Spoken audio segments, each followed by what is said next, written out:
Kita lanjutkan tentang bab toharoh, berkaitan apakah membatalkan wudhu, makan dan minum, apakah boleh imam khotib di sela khutbahnya meminum. Kita jawab pertanyaan tersebut. Tidak ada dalil bahwa makan dan minum membatalkan wudhu. Yang membatalkan wudhu apabila dia ketika dalam posisi terjaga hadasnya atau mempunyai wudhu, lalu dia kentut, maka dia batal. Yang jelas bahwa tidak ada dalil yang dapat membatalkan wudhu karena makan atau minum. Jadi diperbolehkan seseorang khotib minum di antara dua khutbah Jumat. Dalam dalil hukum fikih Islam disebutkan yaitu hukumnya sunat atau sebaiknya wudhu kembali setelah makan dan minum. Makan dan minum yang disentuh api atau dimasak. Rasulullah SAW bersabda, "Tawaddu'u mimma masakatil nar." Berwudulah kamu dari makanan yang dipanaskan dengan api.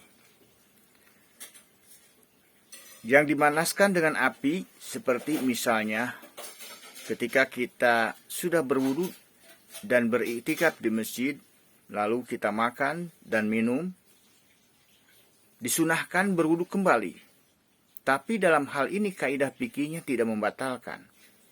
Cukup berkumur-kumur saja. Itu perbedaan dalam pemahamannya. Kalau merujuk kepada hadis yang di atas, artinya dianjurkan kembali untuk berwudu apabila makanan yang kita makan itu dimakan, maksudnya hasil dari dipanaskan, dipasak. Maka kita dianjurkan berwudu kembali, walaupun tidak keluar angin.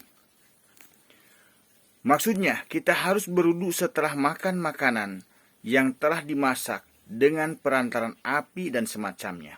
Adapun khususnya makanan daging unta dan yang mengharuskan wudu kembali, hal itu berdasarkan hadis Nabi Muhammad SAW.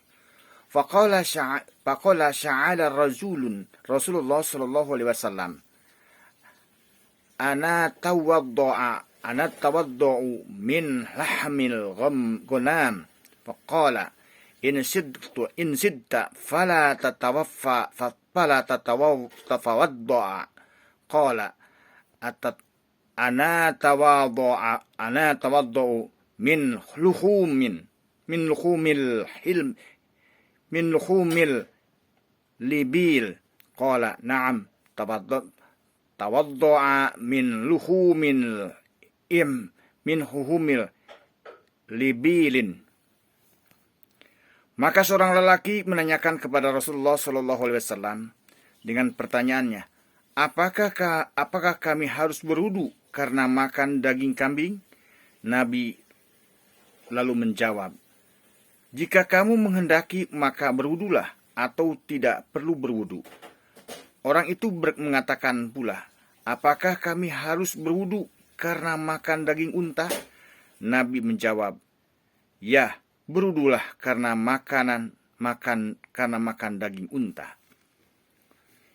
Keterangan ini menjelaskan bahwa ada dua pendapat.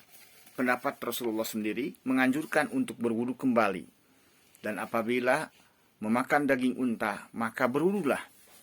Kalau kita ada kesempatan, maksudnya ada lebih baik dalam hati kita lebih baik berwudu kembali, maka hal itu menjadi sunnah baginya, karena Rasulullah SAW setelah makan maka beliau berwudu kembali.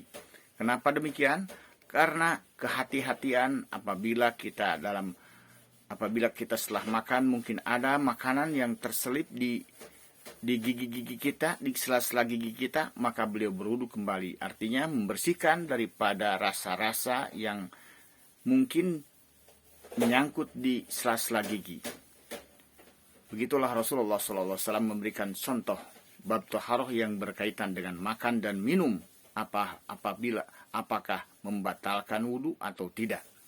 Kondisinya apabila kita memakan makanan yang dimasak, maka alangkah lebih baik kita berwudhu kembali. Dan apabila kita tidak menghendaki berwudhu, maka tidak menjadi masalah. Itu saja, semoga bermanfaat. Subhanakallahumma rabbana wa bihamdika asyhadu an la ilaha illa anta astaghfiruka wa atubu ilaik.